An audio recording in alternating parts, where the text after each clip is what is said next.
दोस्तों आज बात करेंगे जीरो एफआईआर की। जीरो एफआईआर होता क्या है? Zero FIR is an FIR that can be registered by any police station irrespective of jurisdiction when it receive a complaint regarding a cognizable offense। मतलब कोई भी कॉग्निजेबल ऑफेंस अगर किसी particular police station के jurisdiction में हुआ है और हम जाके किसी दूसरे पुलिस स्टेशन में एफआईआर लॉन्च करते हैं, उसको रिपोर्ट करते हैं, तो उसको जीरो एफआईआर कहते हैं। जब वो एफआईआर वहाँ पे लॉन्च की जाती है तो उसको कोई रेगुलर नंबर दिया नहीं जाता। It means at this stage no regular FIR number assign to this FIR. उसके बाद दोस्तों ये जो एफआईआर है ये पर्टिकुलर और जो रिलेवेंट पुलिस स्टेशन है वहाँ पे ट्रांसफ़र की जाती है और फिर वो पुलिस स्टेशन इस एफआईआर को रेगुलर नंबर देता है और वहाँ से जो है उसका फर्दर प्रोसीडिंग उसका चालू होता है।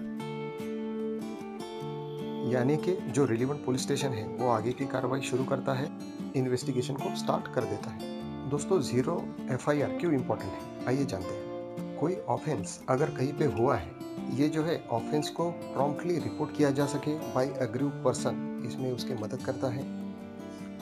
It help victim of serious crime to launch complaint quickly and conveniently. मतलब जो विक्टिम है उसे ये जो सीरियस क्राइम होते हैं उसकी कंप्लेंट लॉन्च करने में कोई दिक्कत ना आए और तुरंत उसकी कंप्लेंट लॉन्च हो सके, इसमें ये मदद करता है।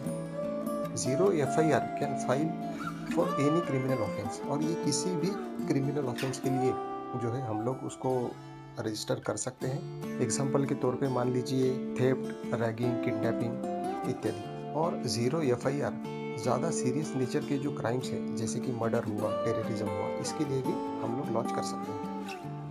दोस्तों किसी प्रकार का अगर डिले होता है तो उसको भी अवॉइड करने में ये जीरो एफआईआर मदद करती है। साथ ही साथ पुलिस को भी ये बाउंड करता है कि एक्शन तुरंत उसमें लिया जाए और ये और इंश्योर करता है कि इन्वेस्टिगेशन जो है प्रॉपरली हो सके।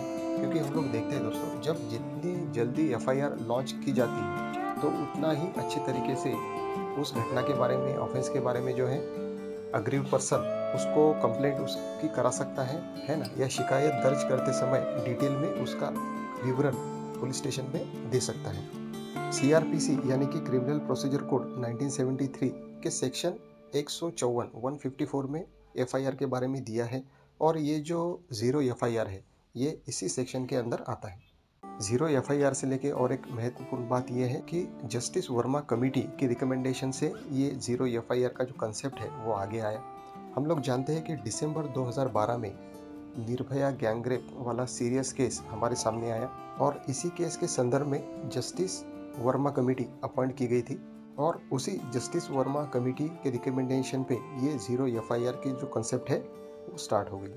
अच्छा, जीरो एफआईआर कौन कौन लॉन्च कर सकता है या रजिस्टर कर सकता है? विक्टिम हिमसेल्फ, यानी जो विक्टिम है वो खुद जाके वो दे सकता है एफआईआर, या कोई फैमिली का मेंबर, या कोई रिलेटिव, या कोई ऐसा पर्सन, कोई अदर पर्सन जिसने वो ऑफेंस होते हुए देखा है, उसे उसका नॉलेज है कि भैया यहाँ पे ऐसा ऐसा कुछ हुआ है, तो ये सब एफआईआर लॉन्च कर सकते हैं।